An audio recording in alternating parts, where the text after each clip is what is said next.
Good evening students, मेरे प्यारे बच्चों।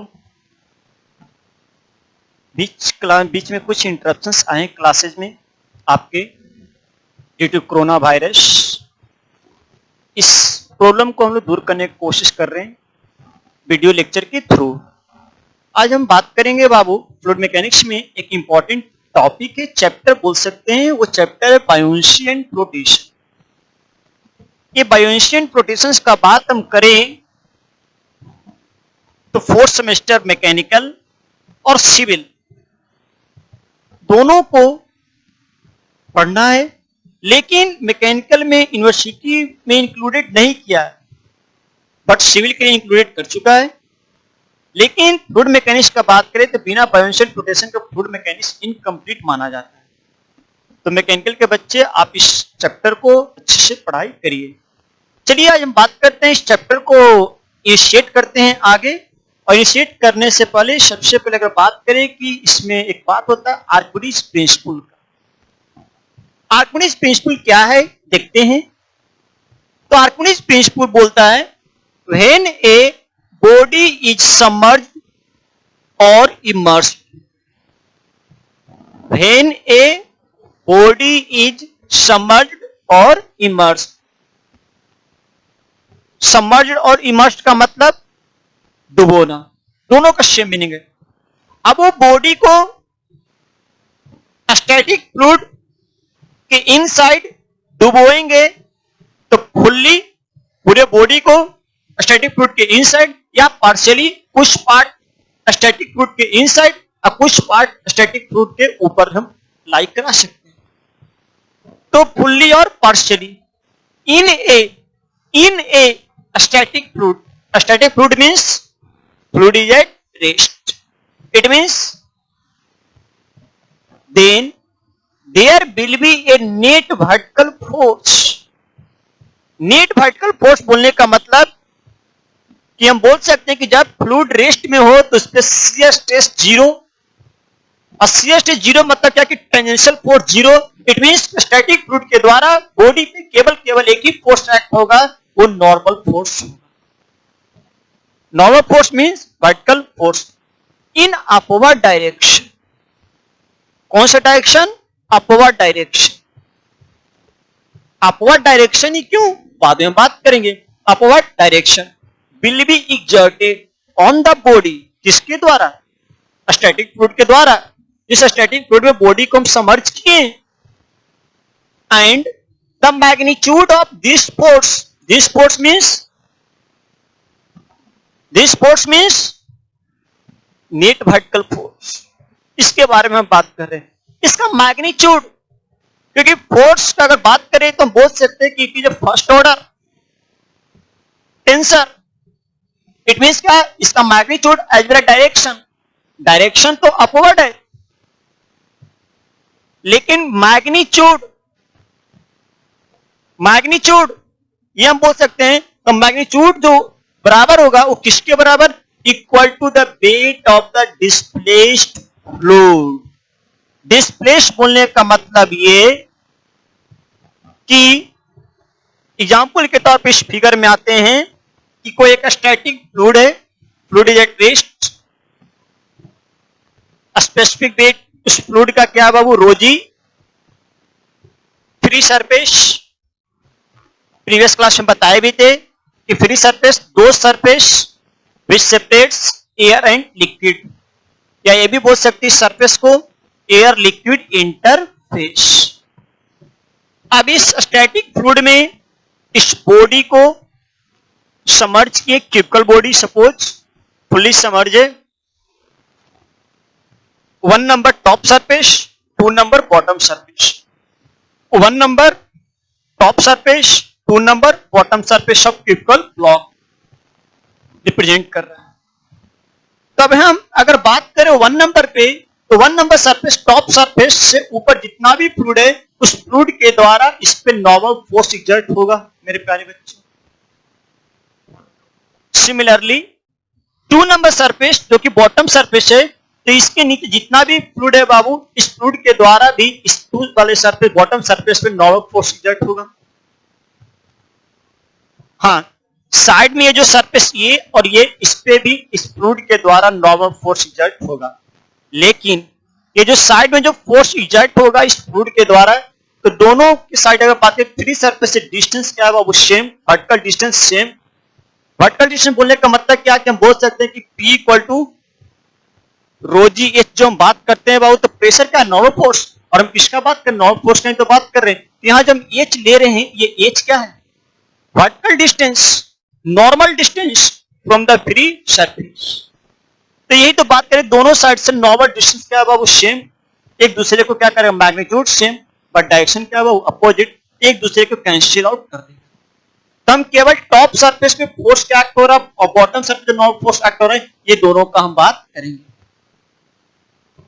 Typical block top surface 1 number जिसका दूरी फ्री सरफेस से h1, बॉटम सरफेस जिसका दूरी फ्री सरफेस से h2, and h will represent depth of typical block that is submerged inside a fluid. Once again, h1 it is the vertical distance of top surface of the block from the free surface. h2 represents vertical distance of bottom surface from the free surface. H will represent depth of block that is submerged inside a fluid. और actually में अगर बात करें तो P equal to rho G H, ये H rho G तो constant है, rho G जो टॉप पे फ्लूइड, टॉप सरफेस पे फ्लूइड लग रहा है, बॉटम सरफेस फ्लूइड लग, दोनों के लिए रो जी क्या सेम, कल वैरी कौन है बाबू H। और हम क्लियरली देख सकते हैं कि H1 का वैल्यू H2 से लेस है, इट मींस का नॉर्मल फोर्स जो एग्जर्ट होगा टॉप सरफेस पे बॉटम सरफेस से क्या होगा बाबू कम होगा। इट मींस कि बॉटम सरफेस पे नॉर्मल फोर्स ज्यादा होगा और बॉटम सरफेस पे नॉर्मल फोर्स लग रहा है उसका डायरेक्शन क्या है बाबू अपवर्ड में। तो कुछ अमाउंट ऑफ फोर्स इस वाले टॉप सरफेस जो फोर्स है इसको कैंसिल करेगा, लेकिन ज्यादा फोर्स 2 वाले पे है तो नेट डायरेक्शन जिसको ओवरऑल वेट लगेगा साइड से तो कैंसिल कर दे रहा है बाबू, तो जिस पर नेट फोर्स लगेगा वो किस में बाबू अपवर्ड डायरेक्शन में लगेगा। यही हम बात करते हैं अपवर्ड डायरेक्शन। अब बात है कि ये जो टिपिकल ब्लॉक पे जब सबमर्ज कर रहे हैं स्टैटिक फ्लूइड में, इतना दूर का फ्लूइड क्या रहा बाबू डिस्प्लेस, तो जितना फ्लूइड डिस्प्लेस हुआ तो उसको हम बोलते हैं डिस्प्लेस्ड वॉल्यूम। क्या बोलते हैं बाबू डिस्प्लेस्ड वॉल्यूम। डिस्प्लेस्ड वॉल्यूम का मतलब क्या कि फ्लूइड का वह वॉल्यूम जो कि डिस्प्लेस हुआ ड्यू टू बॉडी के द्वारा, उस जगह को एक्वायर कौन किया वो बॉडी, तो उसके कारण जितना फ्लूइड डिस्प्लेस होगा उस वॉल्यूम को क्या कहेंगे वो डिस्प्लेस वॉल्यूम। अंडरस्टूड। इसी को हम बोलते हैं कि आर्किमिडीज प्रिंसिपल का बात हम करते हैं। अब अगर थोड़ा सा आगे बात करें न्यूमेरिकल का, डेरिवेशंस का बात करें तो डेरिवेशन बोल सकते हैं कि हम ये आगे पता करेंगे कि F1 का मैग्नीट्यूड क्या है, F2 का मैग्नीट्यूड क्या है, डायरेक्शंस क्या है, नेट इस बॉडी पे जो वर्टिकल डायरेक्शन में अपवर्ड डायरेक्शन जो फोर्स लग रहा है तो नेट मैग्नीट्यूड कितना होगा, मैथमेटिकली हमें क्या करना है कैलकुलेट करना है। हम बात करते हैं बाबू F1 का मैग्नीट्यूड क्या होगा। F1 will represent normal force acting on the top surface of typical block. It means F1 अगर बात करें बाबू तो नॉर्मल फोर्स जानते क्या बाबू कि बोल सकते हैं कि P1 into area A1। Area means बोलने का मतलब क्या कि मान लीजिए सपोज यही typical block that is submerged inside the fluid, तो टॉप सरफेस ये बॉटम सरफेस ये, दोनों का एरिया अगर बात करें बाबू तो अगर इसका क्रॉस सेक्शन एरिया ए है, इसका क्रॉस सेक्शन एरिया क्या होगा सेम। इट मींस हम मान ले कि A is the cross section area of typical block that is submerged inside the fluid. It means क्या हम बोल सकते हैं P1 into A1 और P1 एज भी know P equal to rho G H. It means क्या बोल सकते हैं रो जी H1 इंटू ए, और A1 ना बोलकर हम क्या बोलते ये बोलते कि दोनों का टॉप सरफेस का एरिया बॉटम सरफेस एरिया क्या है बाबू सेम। नेक्स्ट हम बोल सकते हैं इसका डायरेक्शंस का बात करें, इसका जो नेट डायरेक्शन है बाबू F1 का वो कहां लग रहा है बाबू डाउनवर्ड डायरेक्शन। सिमिलरली F2 का बात करें, F2 का बात करें बाबू तो बोल सकते हैं कि F2 मतलब बॉटम सरफेस मीन्स क्या आ जाएगा P2 इंटू A2, और बोल सकते हैं कि F2 का में P2 बात करें तो रो जी H2 इंटू क्या आ जाएगा एरिया, हम ये ले लेते हैं। नेक्स्ट इसका डायरेक्शन का बात करें बाबू F2 का तो हम बोल सकते हैं कि F2 कहां लग रहा है बाबू अपवर्ड। सिंस हम बोल सकते हैं कि F1 sorry H1 greater than less than H2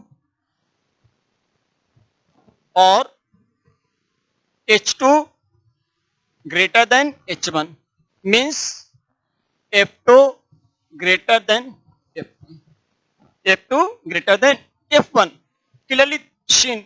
it means क्या हम बोल सकते हैं कि F2 minus F1, F2 minus F1 something magnitude will come, और उस फोर्स का डायरेक्शन तो होगा बाबू तो ज्यादा कौन है F2 की F1, F2, और इसका डायरेक्शन क्या है वो अपवर्ड। इट मीन्स इसका जो डायरेक्शन होगा वो डायरेक्शन कहां होगा बाबू upward.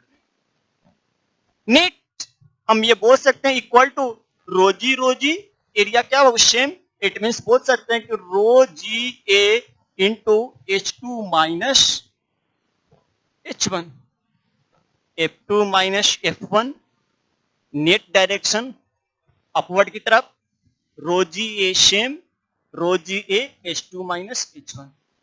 In this figure H2 minus H1 क्या हम H के बराबर लिख सकते हैं। इट मीन्स कि जो नेट फोर्स जो अपवर्ड डायरेक्शन लग रहा है इसको हम बोलते हैं बाबू F up thrust, F up thrust equal to rho G A into H, और ये जो एक थ्रस्ट जो नेट लग ये कहां लग रहा है बाबू अपवर्ड की तरफ। आगे की अगर बात करें बाबू तो A into H area into height volume, कौन सा वॉल्यूम जो फ्लूइड डिस्प्लेस्ड हुआ, तो क्या हम डिस्प्लेस्ड वॉल्यूम बोल सकते हैं। इट मीन्स क्या बाबू कि F up thrust equal to rho G into displaced volume, displaced volume directions upward. क्या हम रो जी भी रो इंटू भी क्या बोल सकते हैं बाबू mass. It means M G, और एम जी हम बोल सकते हैं क्या बाबू वेट, किसका weight, weight of displaced fluid, displaced fluid, और इसी को सिंपली बोलते हैं बाबू यही जो है बाबू इसको बोलते हैं बायोंट फोर्स एफबी, जो कि डायरेक्शन कहां होगा बाबू अपवर्ड की तरफ। और it means buoyant force equal to weight of displaced fluid. Simply अगर बोले तो बोल सकते हैं buoyant force equal to rho G V, कौन सा भी बाबू डिस्प्लेस्ड, कौन सा भी डिस्प्लेस्ड इक्वल टू ये भी बोल सकते हैं wait of displaced fluid, wait of displaced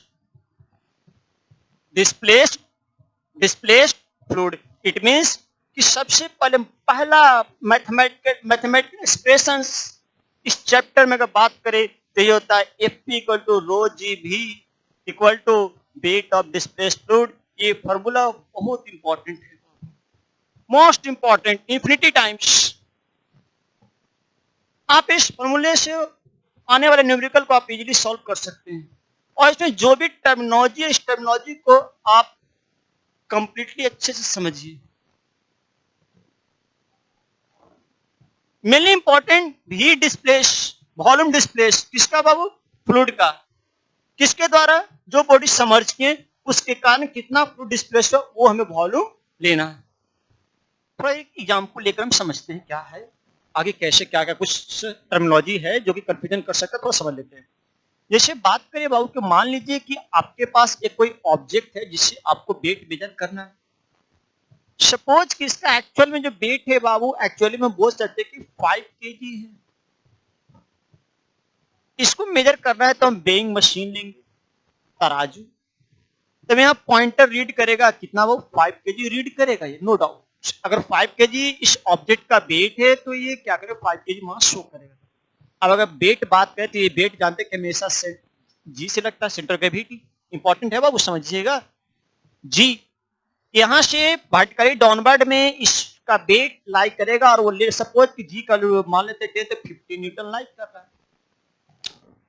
और एक कंटेनर लिए, इस कंटेनर में सपोज वाटर। तो अभी यहाँ जो ऑब्जेक्ट जिसका हमें वेइंग मशीन से मेजर करना है, वो अभी ऑब्जेक्ट किसके कांटेक्ट में है बाबू, मीडियम क्या है, एयर है। क्या ये ऑब्जेक्ट जिसको वेट मेजर करना है, क्या भी वो वाटर के कांटेक्ट में आया है, नहीं। अभी किसके कांटेक्ट में बाबू, एयर के कांटेक्ट। अगर सेकंड फिगर का बात करें तो वही वेइंग मशीन है, वही मटेरियल ऑब्जेक्ट जिसे हमें मेजर करना है, वेट, कंटेनर, फ्लूइड है। जब इसको हम एक बार ऑब्जेक्ट को इस स्टैटिक फ्लूइड के इनसाइड समर्ज किए, इट मींस क्या कि अब यहां जो ऑब्जेक्ट है जिसको मेजर करना है वो एयर के कांटेक्ट में नहीं है, अब इस स्टैटिक फ्लूइड के कांटेक्ट में, सपोज वाटर के कांटेक्ट में आ गया। तब आप यहां पे देखिएगा क्या कि ये जो इसका वेट है अभी 50 न्यूटन था, अब ये 50 न्यूटन इस पे एक्ट नहीं होगा। ये जो वेट है, सपोज यहां जो वेट जो एक्ट होगा बाबू, सब बोल सकते हैं कि 40 न्यूटन। 40 न्यूटन मीन्स क्या कि यहाँ पे जो मास होगा बाबू, ये मास का बात, ये जो मास रीड करके बताएगा वो कितना केजी बाबू, 4 केजी। अब अगर हम बात करें जब ये 4 केजी रीड कर रहा है, इट मींस क्या कि ये भी देखिए कि जब यहाँ पे ये ऑब्जेक्ट इसके कांटेक्ट में नहीं जाते स्टोर द कंटेनर में, जब ये ऑब्जेक्ट इसमें सबमर्ज किए, इतना इस स्पेस में जो भी फ्लूइड है वो क्या होगा बाबू, डिस्प्लेस, उसको तो हटना पड़ेगा, वॉल्यूम तो सेम। इट मींस क्या कि यहाँ पे इस कंटेनर क्या, इसमें कोई फ्लूइड नहीं है। और यहाँ जितना अमाउंट ऑफ फ्लूइड डिस्प्लेस हुआ किसके कारण, जब ये बॉडी को समर्ज किया, इसके कारण जो फ्लूइड समर्ज हुआ उसको हम एक अलग कंटेनर में दिखाने की कोशिश कर रहे हैं कि इस कंटेनर में हम स्टोर कर लिए। तब इस कंटेनर का जो वेट होगा, तो यहाँ कितना बाबू, अभी कितना केजी शो कर रहा, इट मींस कितना वेट बाबू, 40 न्यूटन, मतलब 10 न्यूटन तो इसमें लेस हो गया बाबू। तो 10 न्यूटन किसके द्वारा अलग से लग रहा है बाबू, तो इस स्टैटिक फ्लूइड के द्वारा अपवर्ड डायरेक्शन में 10 न्यूटन वेट एक्ट हो रहा।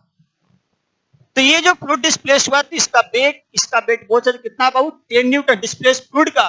और इसका मतलब है कितना केजी बाबू, 1 केजी। इस फ्लूइड का मास कितना हो रहा है बाबू, 1 केजी। ये कौन सा फ्लूइड है बाबू, डिस्प्लेस्ड फ्लूइड। इसी को हम बोलते हैं क्या बाबू, डिस्प्लेस्ड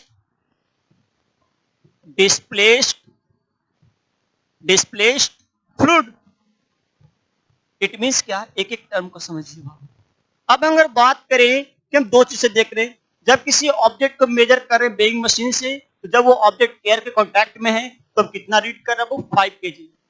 लेकिन जब उसी ऑब्जेक्ट को हम किसी फ्लूइड के मीडियम में अदर देन एयर, हो सकता है वाटर, अल्कोहल, ऑयल, कुछ भी हो सकता है अदर देन एयर, जब कांटेक्ट में लेके जा रहे हैं तो वेट हमें अलग शो कर रहा है।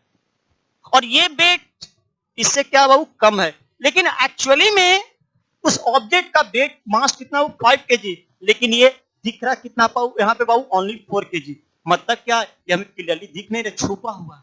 इसलिए इस 4 केजी का लोग अपैरेंट वेट कहते हैं, और इसको हम लोग क्या बोलते हैं बाबू, रियल वेट। हम बाद में बात करेंगे कि वेट भी दो तरीके का, अपैरेंट वेट और क्या होता है बाबू, रियल वेट। एक बार और समझ लीजिए, बोले कि हमें एक ऑब्जेक्ट है, इसे हमें क्या करना है बाबू, मेजर करना है। वेइंग मशीन लाए, मेजर किए, 5 केजी शो कर रहा मास, वेट कितना बाबू, 50 न्यूटन। अभी ये ऑब्जेक्ट जिसको मेजर करना किसके कांटेक्ट में बाबू, एयर कांटेक्ट में। अब ये ऑब्जेक्ट सेकंड फिगर अगर देखें तो यहाँ पे यही ऑब्जेक्ट को किसी कांटेक्ट में, लेकिन एयर के अलावा कोई दूसरी मीडियम ऑफ फ्लूइड बोल सकते हैं, अल्कोहल, वाटर, ऑयल, कुछ भी बोल सकते हैं। इसमें लेकर तो कितना वेट शो कर रहा है बाबू, 40 Newton only, 4 KG. It means क्या कि यहाँ से अपवर्ड डायरेक्शन में फ्लूइड के द्वारा इस पे कितना फोर्स लग रहा है बाबू, 10 न्यूटन। 10 न्यूटन। और जब इस बॉडी को, इस ऑब्जेक्ट को इसके अंदर इनसाइड समर्ज किए, कितना दूर का फ्लूइड क्या हो डिस्प्लेस, और अपॉन कितना फोर्स लगा 10 न्यूटन मींस कितना वो 1 केजी। तो जो फ्लूइड जो डिस्प्लेस हुआ इस कंटेनर में शो करने की कोशिश कर रहे हैं। इस फ्लूइड डिस्प्लेस फ्लूइड का मास कितना है बाबू 1 केजी। इट मींस कि इस 1 केजी के कारण कितना 10 न्यूटन ये अपवर्ड में लग रहा है, तो इसको बैलेंस तो करेगा बाबू, तो आपको कितना शो करेगा बाबू 4 केजी। इट मींस क्या कंक्लूजन ये है बाबू कि कोई भी ऑब्जेक्ट का मेजरमेंट करिएगा मेजर करिएगा तो एयर के कांटेक्ट में करिएगा तो आपको रियल वेट देगा, लेकिन एयर के अलावा कोई भी मीडियम ऑफ फ्लूइड में मेजर करिएगा अपार्ट अदर देन एयर तो आपको हमेशा अपैरेंट वेट और हमेशा रियल वेट से क्या होगा बाबू कम होगा। तो बाद में हम बात भी करेंगे कि रियल वेट और अपैरेंट वेट क्या होता है और इस पर कुछ न्यूमेरिकल भी हम करेंगे, ये भी एक इंपॉर्टेंट है। तो एक बेसिक कंक्लूजन ये देना चाह रहे हैं कि रियल वेट और अपैरेंट वेट क्या है और डिस्प्लेस्ड फ्लूइड क्या जो फॉर्मूला हम बात करें वेट ऑफ डिस्प्लेस्ड फ्लूइड, यहाँ जो 10 न्यूटन है यही क्या वो वेट ऑफ डिस्प्लेस्ड फ्लूइड है। वेट ऑफ डिस्प्लेस्ड फ्लूइड का जो बात कर रहे हैं यही 10 न्यूटन को हम क्या कहेंगे बाबू वेट ऑफ डिस्प्लेस्ड फ्लूइड। जो फ्लूइड डिस्प्लेस हुआ उसका कितना वेट, मतलब ये जो कहलाएगा वेट ऑफ डिस्प्लेस्ड फ्लूइड। और ये जो बोल सकते हैं कि ये जो 50 न्यूटन है या बोल सकते हैं 40 न्यूटन है, ये क्या कहलाएगा बाबू, ये जो वेट है बाबू ये बोल सकते हैं वेट ऑफ बॉडी कहलाएगा। इस बॉडी को मेजर करना है वेट ऑफ बॉडी, मतलब 40 Newton weight of body, 10 Newton wait of displaced fluid. ये समझने वाली बात है। अब बताइए आगे का बात आएगा कि ये ऑब्जेक्ट ये बॉडी इनसाइड फ्लूइड कब ये सिंक मतलब डूबेगा या कैप तैरेगा मतलब फ्लोट। इट मींस क्या, एक बात तो कंफर्म आ रहा है, अगर मैथमेटिक्स मैकेनिक्स का बात करें तो ये जो 40 न्यूटन जो वेट ऑफ बॉडी लग रहा है इसका वैल्यू हर हाल में इस डिस्प्लेस फ्लूइड के वेट से कम होना चाहिए या क्या होना चाहिए वो इक्वल टू होना चाहिए। मतलब आगे हम बात करेंगे condition of flotation. Condition of flotation बोलने का मतलब क्या है कि हमें कंडीशन क्या होना चाहिए जिससे कि हम बोल सकते हैं कि बॉडी फ्लोट करेगा मतलब तैरेगा या डूबेगा। हम सिंक का बात नहीं करेंगे, हम कोई भी रियल एप्लीकेशन में बात करते हैं ऑब्जेक्ट हम ये नहीं मेट करते कि सिंक डूब जाए, हमेशा फ्लोट का बात करते जैसे कि सबमरीन का बात करते हैं। तो सबमरीन में क्या है कि हम कभी नहीं जाएंगे सी में सबमरीन जाए और क्या डूब जाए, नहीं, उसको हम हमेशा फ्लोट करते हैं। अब ये जो फ्लोट है सी वाटर के इनसाइड भी हो सकता है और सी वाटर के टॉप सरफेस पे फ्लोट हो सकता है। तो हम आगे तो ये बात है कंडीशन ऑफ फ्लोटेशन, यहाँ पे क्या क्या कंडीशन चाहिए। कोई भी बॉडी को जब सबमर्ज करेंगे स्टैटिक फ्लूइड में तो क्या कंडीशन होना चाहिए, क्या पैरामीटर होना चाहिए जिससे कि वो बॉडी क्या हो बाबू स्टैटिक फ्लूइड में फ्लोट करे सिंक ना करे, तो बाद में हम बात करते हैं। चलिए आगे बात करते हैं condition of flotation. Condition flotation का मतलब क्या है कि बॉडी क्या तैरेगा। हम बोले कि बॉडी को आप स्टैटिक फ्लूइड में पूरी तरीके से डुबो सकते हैं या कुछ पार्ट बॉडी का फ्लूइड के इनसाइड और कुछ पार्ट फ्री सरफेस से ऊपर हो सकता है। जैसे ये first case fully submerge, it means body जो यहाँ पे बाबू कंप्लीटली स्टैटिक फ्लूइड के इनसाइड है, और पार्शियली सबमर्ज मतलब बॉडी का कुछ पोर्शन फ्लूइड के इनसाइड और कुछ portion above the fluid surface. अब अगर बात करें बाबू कि यहाँ पे मास ऑफ बॉडी या वेट जो बात करते हैं वर्टिकली डाउनवर्ड लगेगा that is mv into g। mv क्या मास ऑफ बॉडी into g। और जानते हैं कि जब इस फ्लूइड को इस बॉडी को स्टैटिक फ्लूइड में सबमर्ज करेंगे यहाँ पे फ्लूइड क्या होगा डिस्प्लेस, उस डिस्प्लेस फ्लूइड के द्वारा एक नेट फोर्स एग्जर्ट होगा वो कहलाता है बायोंड फोर्स, जो कि अभी बात किए थे कुछ देर पहले। तो जब बायोंड फोर्स लगेगा वो क्या लगेगा बाबू अपवर्ड में लगेगा, यहाँ भी बायोंड फोर्स लगेगा वो कहाँ लगेगा अपवर्ड में। अब बोले सर यहाँ पे वेट तो सीजी ऑफ द बॉडी पे लग रहा है और यहाँ भी weight CG of the body पे लग रहा है, कि बायोंड फोर्स कहाँ लगेगा, यहाँ लगेगा कि यहाँ लगेगा कि यहाँ लगेगा, ये बाद में बात करें कहाँ पे लगता है। अब ये समझिए कि बायोंड फोर्स कहाँ लगेगा वो वर्टिकल डायरेक्शन में लगेगा। हमें ये देखना कि बॉडी को डूबना नहीं है तैरना है, लेकिन ये बॉडी कंप्लीटली फ्लूइड के अंदर है। मतलब आप अगर यहाँ पे बैठे हुए हो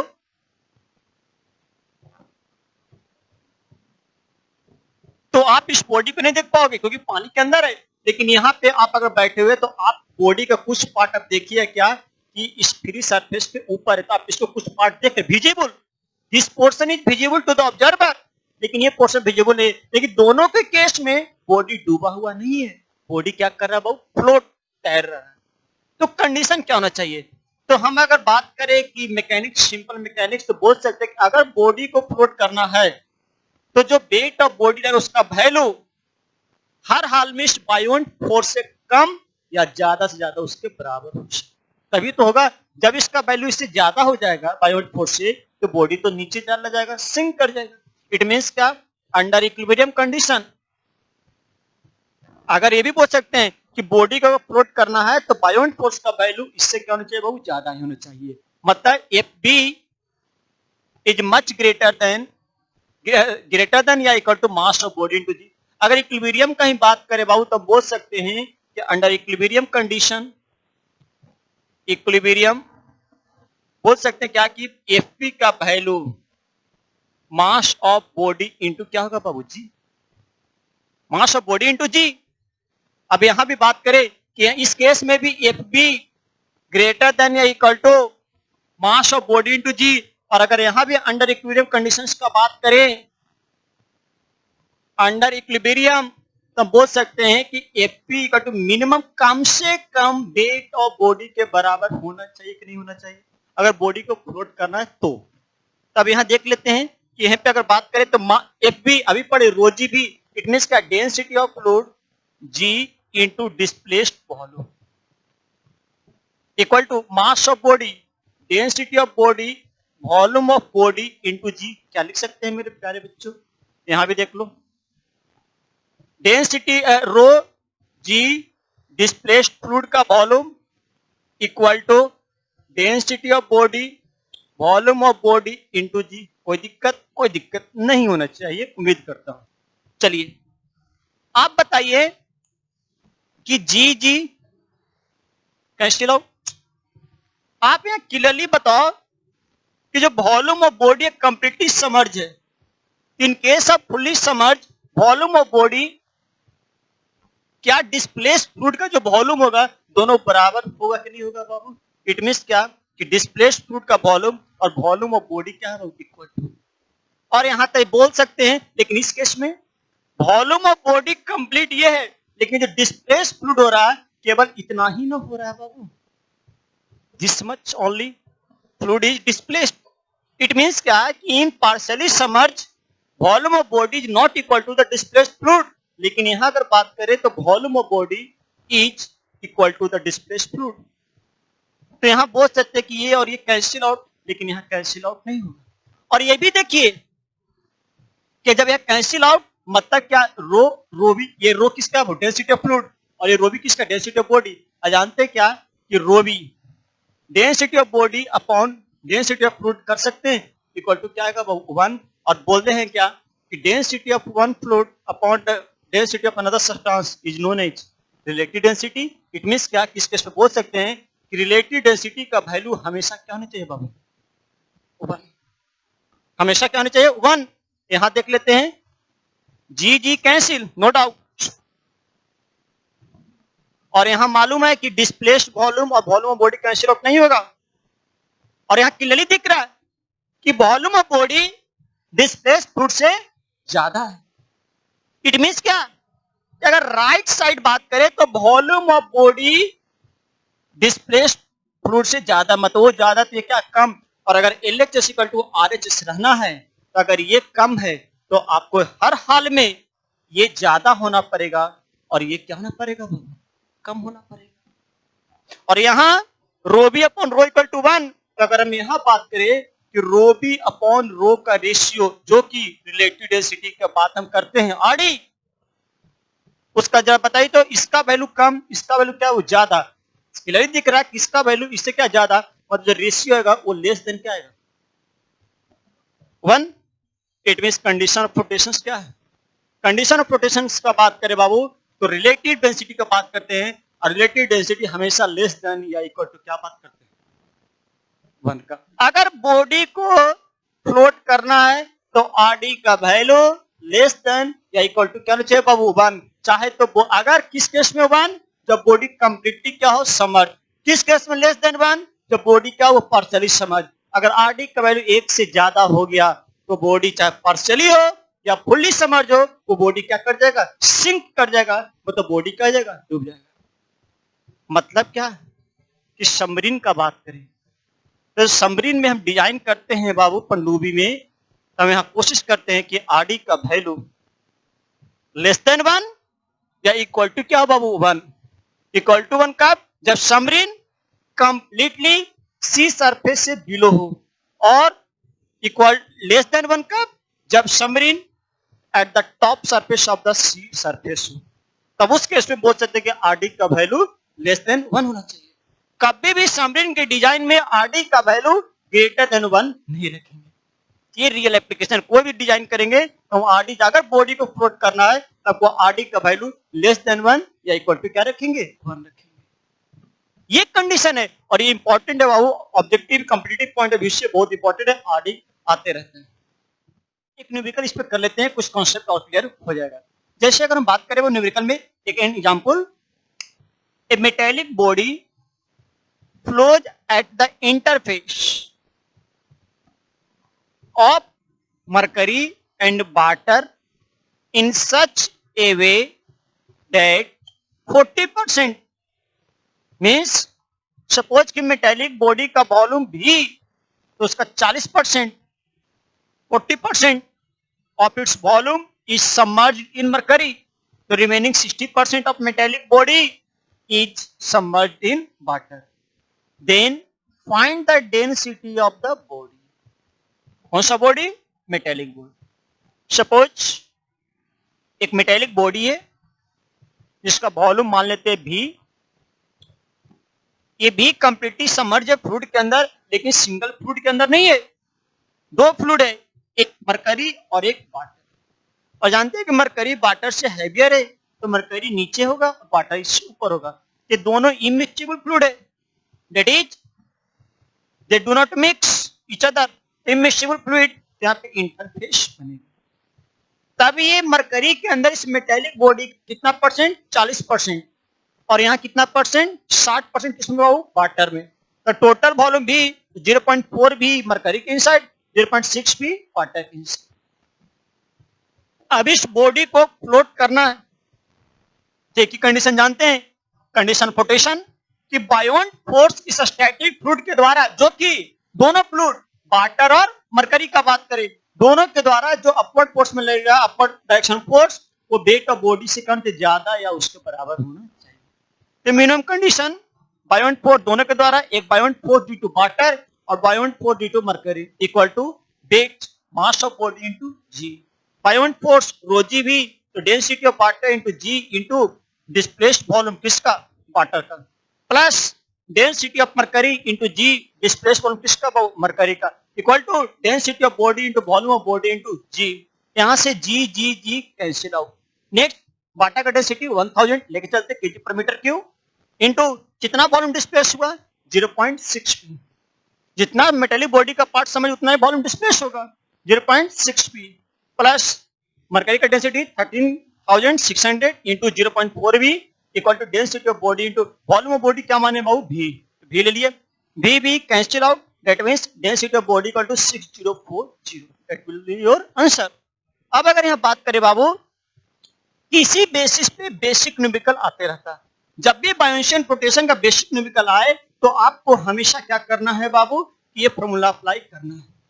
इस चैप्टर में हम 3 टाइप के प्रॉब्लम बताते हैं, और इस 3 टाइप के प्रॉब्लम से आपको ना तो सेमेस्टर में दिक्कत होगा, ना ही कंपटीशन दिक्कत होगा, आप इजीली सॉल्व कर सकते हैं। Type 1 based upon the simple buoyant force equal to या greater than equal to weight of metallic body, मत इस पे होना चाहिए, मास ऑफ बॉडी पे होना चाहिए या वेट ऑफ बॉडी पे। सेकंड टाइप का बताएंगे स्टेबिलिटी से रिलेटेड, और थर्ड न्यूमेरिकल जो बताएंगे अपैरेंट वेट और रियल वेट पे बताएंगे। ये 3 टाइप का न्यूमेरिकल है, और इससे अब इस चैप्टर में ज्यादा कुछ होगा नहीं, और इजीली वे में आप सॉल्व कर सकते हैं। इस तरीके का न्यूमेरिकल 2-3 न्यूमेरिकल और बना देंगे, हम लिंक भी शेयर कर देंगे पीडीएफ में, जिससे कि आप वहां पे न्यूमेरिकल सॉल्व कर सकते हैं। कोई प्रॉब्लम होगा, कोई इंक्वायरी होगा तो आप पूछ सकते हैं न्यूमेरिकल के बारे में। लेकिन हम उम्मीद रखते हैं कि इस न्यूमेरिकल को बनाने का जो भी न्यूमेरिकल आगे हम देंगे आप इजीली सॉल्व कर सकते हैं।